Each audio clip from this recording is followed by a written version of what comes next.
Hello friends, मैं study 91 channel से नितिन गुप्ता आप सबका बहुत बहुत स्वागत करता हूं। दोस्तों, आज हम कवर करने जा रहे हैं मॉर्निंग डोज का सीरीज नंबर 16। ठीक है, इसके पहले कुल 15 वीडियो हम लोगों ने कवर की इस पे और आपको बहुत मज़ा आया होगा करके इस वीडियो को।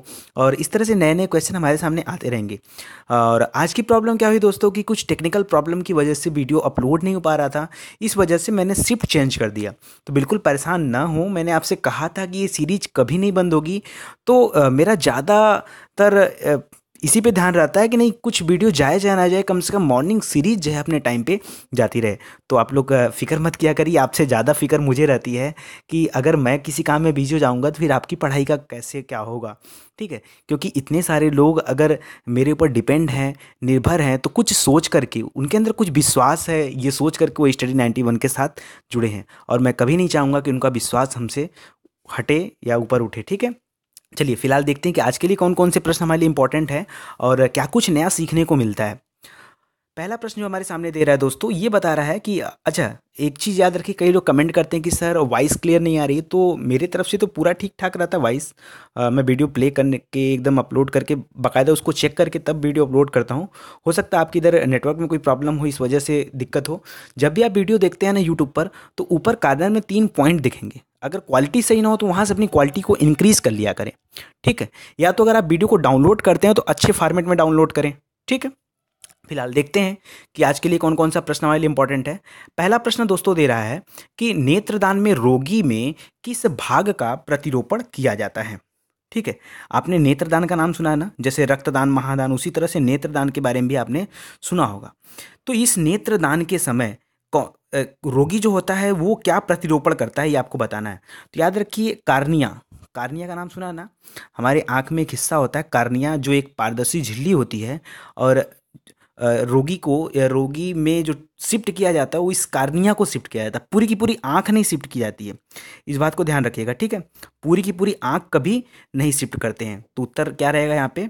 कार्निया। अगला प्रश्न है दोस्तों, पृथ्वी की ऊपरी परत के लिए सियाल शब्द का प्रयोग सर्वप्रथम किसने किया? ठीक है, सियाल शब्द का प्रयोग जो था ये सर्वप्रथम किसने किया? तो यहाँ से दो प्रश्न बनते हैं। यहाँ से दो प्रश्न बनते हैं। पहला, क्योंकि यहाँ पूछ रहा है कि शब्द का प्रयोग खाली सबसे पहले किसने किया, तो याद रखो इस शब्द का प्रयोग सबसे पहले किया था होम्स ने। किसने किया था? होम्स ने। लेकिन सियाल की जो खोज थी वो किसी और व्यक्ति ने किया था। तो आपके एग्जाम में कभी भी अगर इस तरह का प्रश्न बने ना, तो प्लीज़ वहाँ पे आप केयर करिएगा कि वो हमसे पूछ क्या रहा है। वो हमसे ये पूछ रहा है कि सियाल शब्द का खोज किसने किया, यानी इसका सर्वप्रथम प्रयोग किसने किया, या सियाल के बारे में हमसे पूछ रहा है। ठीक है, तो दोनों दो बातें हैं दोस्तों। सियाल के बारे में होना एक दूसरी बात है। सियाल किसे कहते हैं पता है? सियाल के बारे में बता दूं, पृथ्वी को समझने के लिए 3 हिस्सों में बांटा गया। मैंने आपको डिटेल में पढ़ाया भी है, जिसका नाम रखा गया दोस्तों सियाल। अगला पार्ट है सीमा।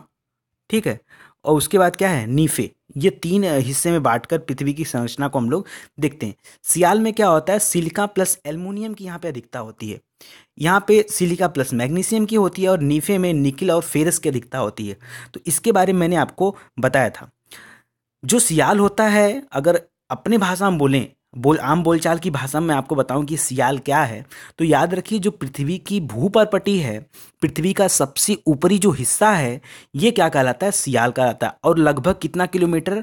तो पृथ्वी का ऊपरी हिस्सा लगभग तो 24 किलोमीटर तक मोटा है औसतन। इसकी गहराई यहाँ तक काउंट की जाती है।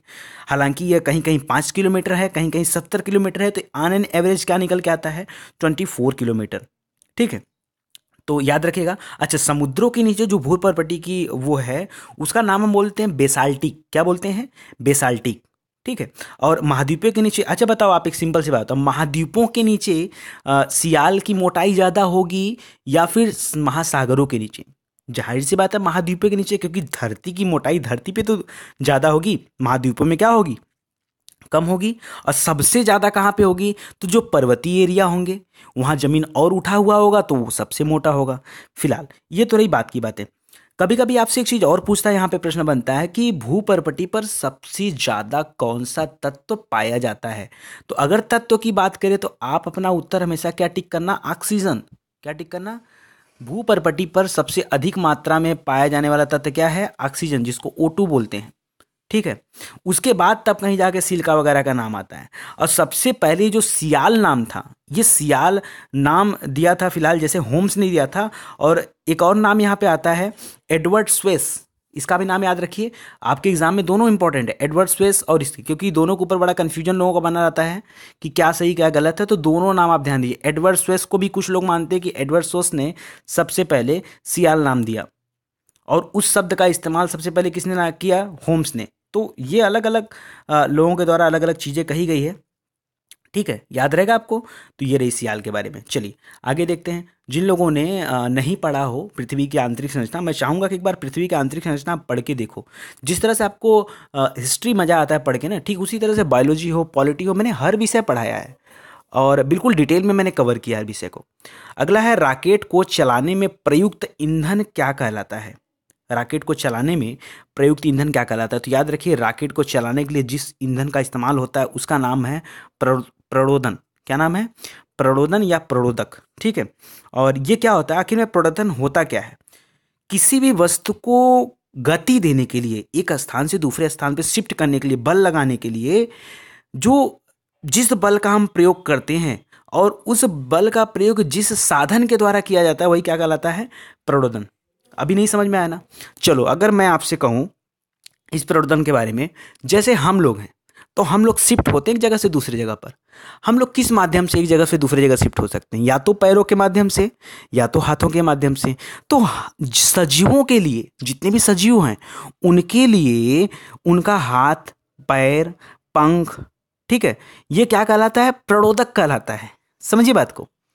अगर हम बात करें किसी मोटर वगैरह की, तो इंजन की बात करूं तो इंजन के अंदर जो मोटर लगा होता है वो प्रणोदक कहलाता है। तो याद रखिए, इसका सबसे बड़ा ईंधन क्या कहलाता है, प्रणोदन। हालांकि अभी टेक्नोलॉजी चेंज हो गया है तो नाम भी अब चेंज हो रहा है।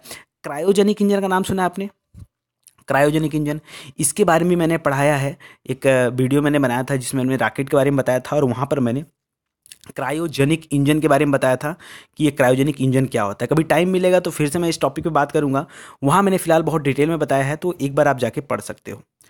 अगला दे रहा है, चोल प्रांत को क्या कहा जाता था।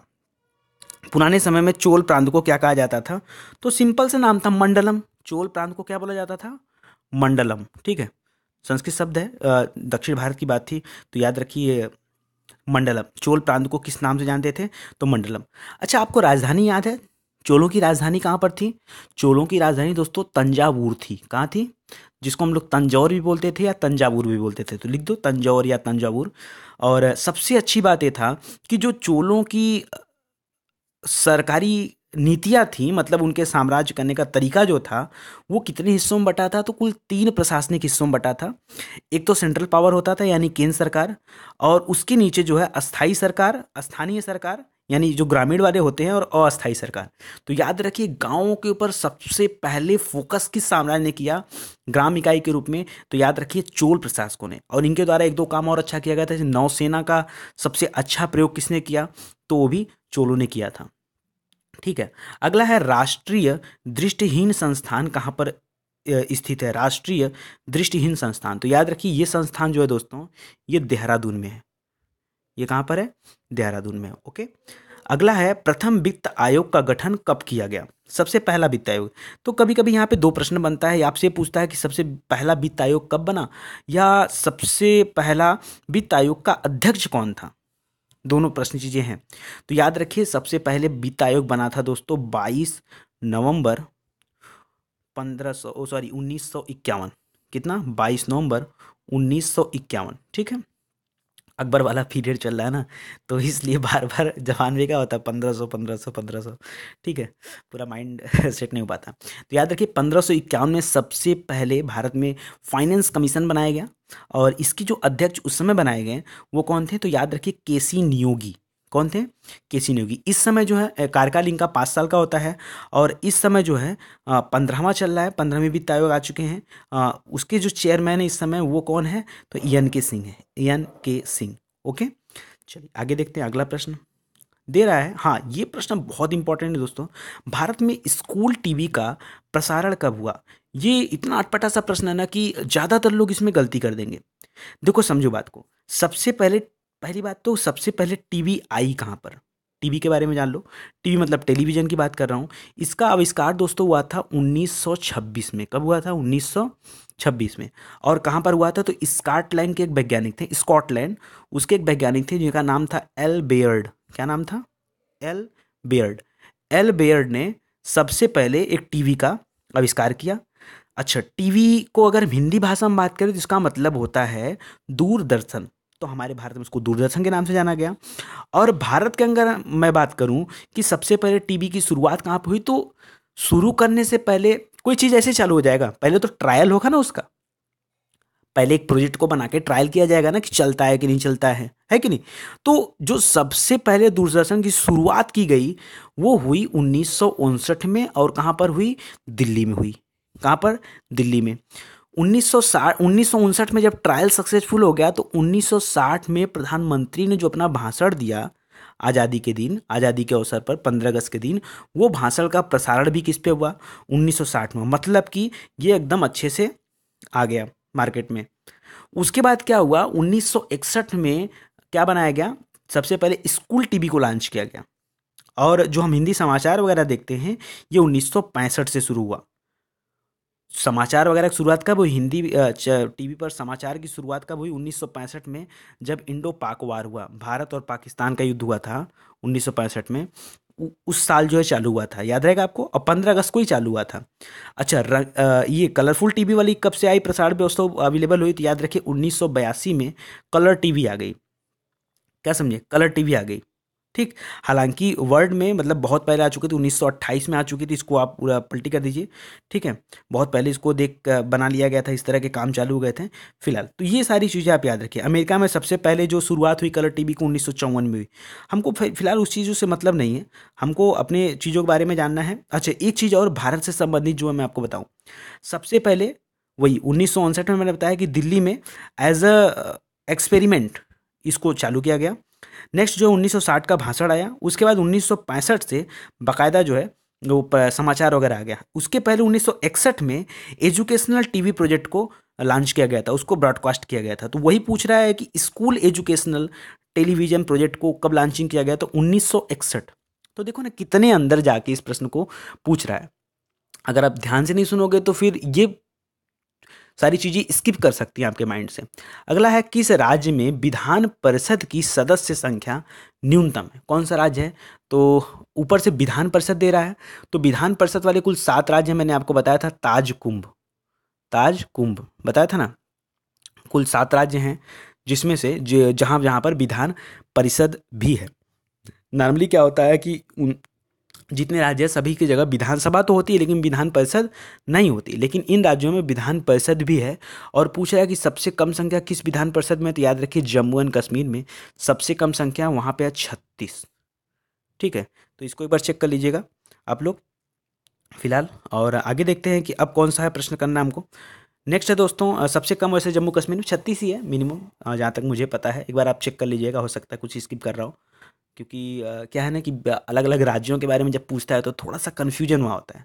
क्योंकि यार हम भी देखो मशीन तो है नहीं, कंप्यूटर तो है नहीं कि सारी चीज़ें बहुत ज़्यादा मुझे याद रहेंगी। तो मेरी भी याद करने की कैपेसिटी है और हर व्यक्ति की अपनी एक कैपेसिटी होती है। अब परम तो मैं बन नहीं जाऊँगा कि आप पूछोगे कि एकदम एक एक राज्य के बारे में 29 राज्य की विधानसभा, विधान परिषद है, उसके बाद लोकसभा, राज्यसभा सबसे पूछो क्वेश्चन। तो यार उतना तो कोई नहीं बता पाएगा। ठीक है, उतना भारत में कोई नहीं बता पाएगा। तो चीज़ें एक लिमिट में हमको याद हो जाती हैं। होता क्या है कि पढ़ाने से क्या होता है ना कि बार बार चीज़ें रिमाइंड होती रहती हैं। ठीक है, इस वजह से फटाफट आदमी कोरिलेट कर लेता है। दिमाग में सारी चीज़ें हैं, ये यहाँ से जो जो याद आता रहता है वो मैं आपके सामने बोलता रहता हूँ। तो ये सारी चीज़ें होती हैं।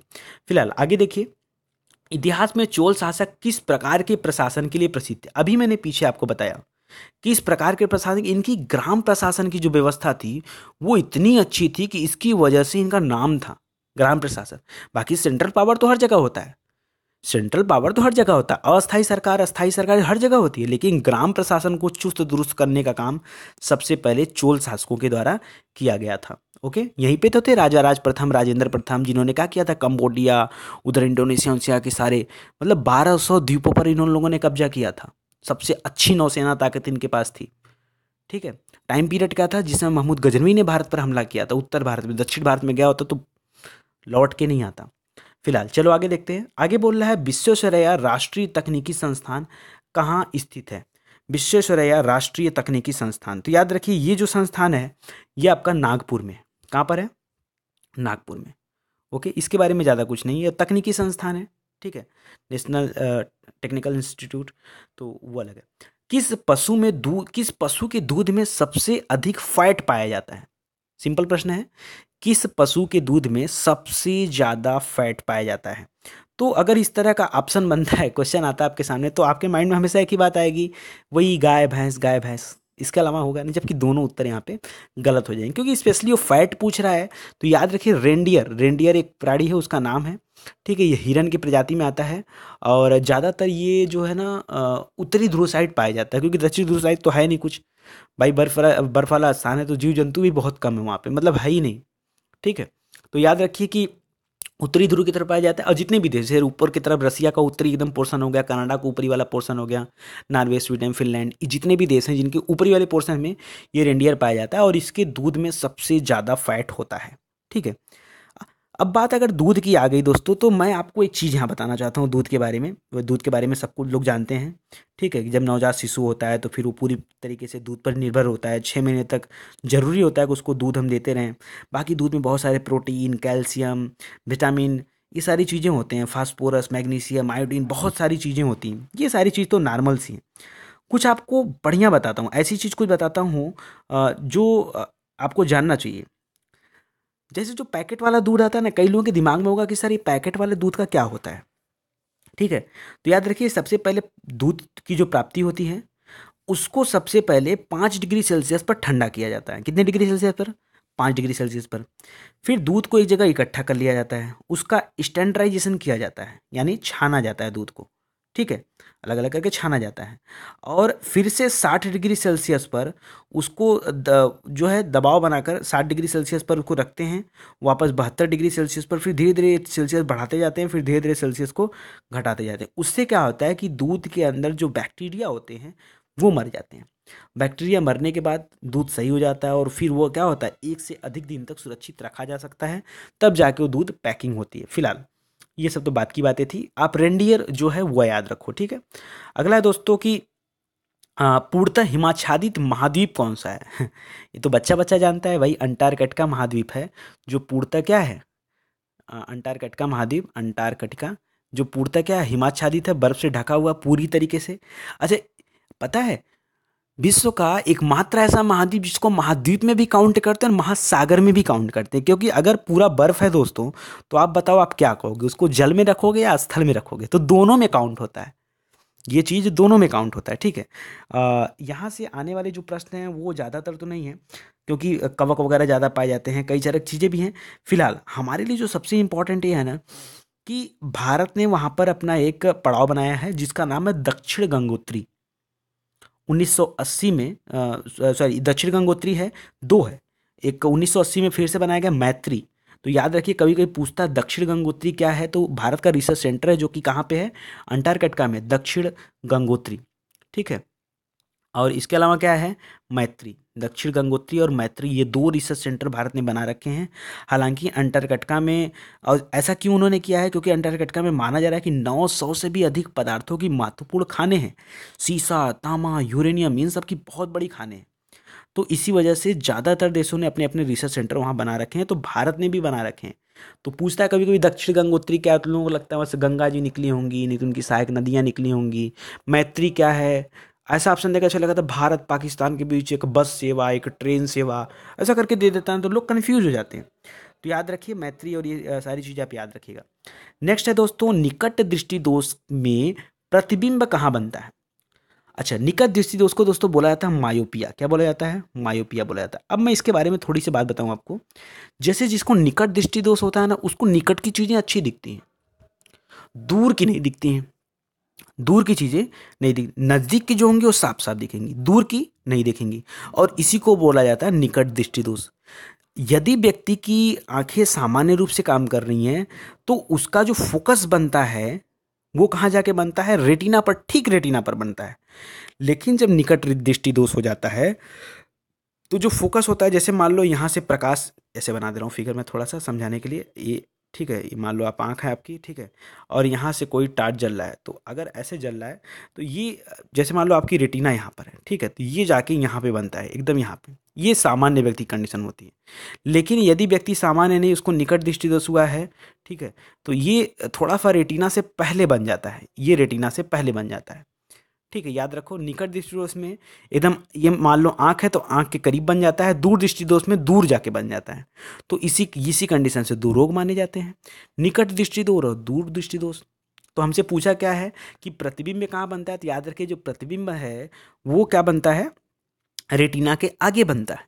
अगर दूर दृष्टि दोष पूछता तो रेटिना से दूर बनता है, पीछे बनता है। ओके, याद रखिएगा। चलिए आगे देखिए, दिल्ली सल्तनत के किस सुल्तान ने यह घोषणा की थी कि राजा का कोई सगा संबंधी नहीं होता है। पता है, जब ये प्रश्न मेरे सामने आया तो मैंने कहा ये प्रश्न तो मैं सुना नहीं हूँ आज तक। मैंने कभी बताया आपको क्या ऐसा कि कोई ऐसा प्रश्न आया हो? फिर मैंने सोचा, थोड़ा सा सोचा ना, तो मेरा दिमाग तुरंत गया अलाउद्दीन खिलजी के ऊपर। क्योंकि अलाउद्दीन खिलजी ने अपने राज्य में एक बात बोली थी। क्या बोली थी? उसने खुद को बादशाह घोषित किया था और खुद को भगवान का रूप बताया था। भगवान मतलब खुद को अल्लाह का रूप माना था। तो अल्लाह का रूप अगर खुद को मान लिया तो अपना कोई रिश्तेदार तो मानेगा नहीं, क्योंकि वो स्वयं को क्या समझ रहा है, गॉड समझ रहा है। तो जाहिर सी बात है उत्तर ही होना चाहिए। तो जब मैंने चेक किया नेट पे तो बड़ी मेहनत के बाद इसको उत्तर मिला, पता चला कि नहीं, अलाउद्दीन खिलजी जो है बिल्कुल सही है। तो कभी कभी क्वेश्चन जो है ना गेस से भी हो जाता है। अब इस तरह के क्वेश्चन जानबूझ के एग्जामिनर बनाता है कि लोग कंफ्यूज हों, सोचें, अरे यार ऐसा शासक देख लो ना जो निरंकुश हो, अपने आप आपको उत्तर पता चल जाएगा। आगे देखिए, centre for marine living resource and ecology ये कहाँ पर है? तो दोस्तों ये है कोच्चि में। कहाँ पर है? कोच्चि में। ओके, तो इस तरह की चीज़ें आप याद रखा करो। साधारण जैसे राष्ट्रीय दृष्टिहीन संस्थान कहाँ पर है, ठीक है, वन अनुसंधान संस्थान कहाँ पर, तो ये सब नॉर्मल से हैं। इसके बारे में मैंने आपको पढ़ाया हूँ, अनुसंधान केंद्र के बारे में जितने रिसर्च सेंटर थे, ठीक है, वो मैं कवर किया हूँ। आप लोग ब्रह्मा सीरीज में जाके देख सकते हैं। आगे, प्याज उत्पादन में भारत का कौन सा राज्य अग्रणी है? प्याज उत्पादन में, ठीक है, तो याद रखिए जो प्याज के उत्पादन में सबसे बड़ा राज्य है भारत में वो है महाराष्ट्र। नासिक का नाम सुना होगा आपने, नासिक सबसे बड़ा केंद्र है मान लो प्याज का। तो फिलहाल तो आप याद रखो महाराष्ट्र में। नंबर 2 पे लोग बोलते हैं कि नहीं मध्य प्रदेश है। ना ना ना ना, मध्य प्रदेश कभी मत टिक करना, मध्य प्रदेश कभी मत टिक करना। दूसरे नंबर पे दोस्तों कर्नाटक है और तीसरे नंबर पे मध्य प्रदेश है। दूसरे नंबर पे कौन है? पहला महाराष्ट्र है, दूसरे पे कर्नाटका है, तीसरे पे फिर एमपी है और चौथे नंबर फिर बिहार है। ठीक है, तो याद रखेगा। अगला है, संयुक्त राष्ट्र संघ के महासचिव की नियुक्ति कितने वर्षों के लिए की जाती है? संयुक्त राष्ट्र संघ के महासचिव की नियुक्ति तो 5 वर्ष के लिए होता है। और अभी इस टाइम कौन है इसके सचिव? तो याद रखिए एंटोनियो गुटेरस। कौन है? Antonio Guterres. ठीक है, तो याद रखिएगा एंटोनियो गुटेरस। 1 जनवरी 2017 से इनको किया गया था, अभी तो फिलहाल 2018 हो गया है, तो इसको भी ध्यान दीजिएगा। ओके, आइए अगला प्रश्न देखिए, बिहार में लोकसभा की सीटों में कुल संख्या कितनी है? लोकसभा में सीटों की संख्या 40 है। बिहार में कितनी है? 40 है। याद रहेगा आपको। सल्तनत काल में धर्म विभाग एवं दान विभाग के प्रधान को क्या कहा जाता था? धर्म विभाग एवं दान विभाग के प्रधान को सल्तनत काल में, ठीक है, तो याद रखिए सद्र उस सुदूर। सद्र उस सुदूर क्या कहा जाता था? सद्र उस सुदूर। ठीक है, याद रहेगा। चलिए आगे देखिए, इसके बाद दे रहा है विश्व वानिकी दिवस कब मनाया जाता है? तो मैंने पूरा दिवस भी आपको पढ़ाया है। ब्रह्माश्री में जाओ दोस्तों, ब्रह्माश्री को जरूर से पढ़ा करो, बहुत सारी नॉलेज आपको मिलेगा। प्लेलिस्ट ढूंढ लो ना, बहुत सारी प्लेलिस्ट हो गई है, 22-23 हो गई, इस वजह से प्रॉब्लम होती थोड़ी सी, लेकिन आप ढूंढ लो ना सब्जेक्ट वाइड। उसमें ब्रह्माश्री में जाओगे, इतनी अच्छी अच्छी चीज़ें हैं ना, आपके एग्जाम में बहुत सारी चीज़ें वहाँ से कॉपी होती है। तो उसमें मैंने सारे दिवस के बारे में डिटेल से बताया और कोई दिवस क्यों मनाया जाता है ये भी बताया हूँ। तो विश्व वानिकी जो दिवस है ये 21 मार्च को मनाया जाता है। कब मनाया जाता है? 21 मार्च को। कोई दिक्कत? चलिए, इस तरह से दोस्तों आज की टॉपिक होती है कंप्लीट। और 20 प्रश्नों को करने के बाद आपको लगा होगा कि नहीं कुछ तो नई चीज़ें आपको मिली ही होंगी। ठीक है, थोड़ा सा टेक्निकल प्रॉब्लम की वजह से आज जो है थोड़ा सा लेट हो गया और आगे से ऐसा नहीं होगा।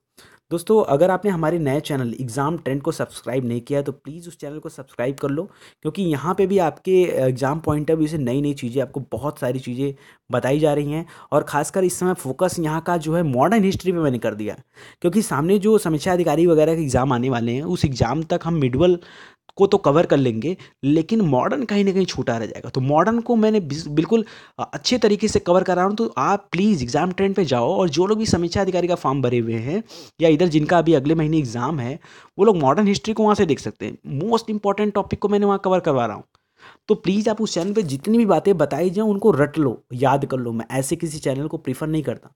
मैं खुद वहाँ पे कंटेंट कलेक्ट करके देता हूँ, टिक आउट करके देता हूँ, बस टाइम की वजह से पढ़ा नहीं पाता हूँ, लेकिन आपको बहुत ही अच्छे लैंग्वेज में, बहुत ही अच्छे तरीके से मटेरियल आपको वहाँ पे मिलेंगे। तो प्लीज़ दोस्तों, इस चैनल को सब्सक्राइब जरूर से करना। साथ ही साथ हम तो आपके साथ बने हैं और आप हमारे साथ बने हो, और श्री 91 हमेशा आपका ख्याल रखेगा, आपको आगे ले जाने के लिए हमेशा आपके साथ खड़ा रहेगा। दोस्तों, एक मात्र ऐसा चैनल है जहाँ सभी विषयों की मुफ्त क्लासेज आपको अवेलेबल कराई जाती है, ताकि आप अपने बेहतर भविष्य की कल्पना कर सकें और उसको बना सकें। ठीक है दोस्तों, अगर वीडियो पे ऐड आता है तो प्लीज़ ऐड को पूरा देखा करिए, ऐड को स्किप मत किया करिए। ठीक है, बस आपसे एक निवेदन है, ऐड को जितना अधिक से अधिक देख सकते हैं देख लीजिए। Thank you so much.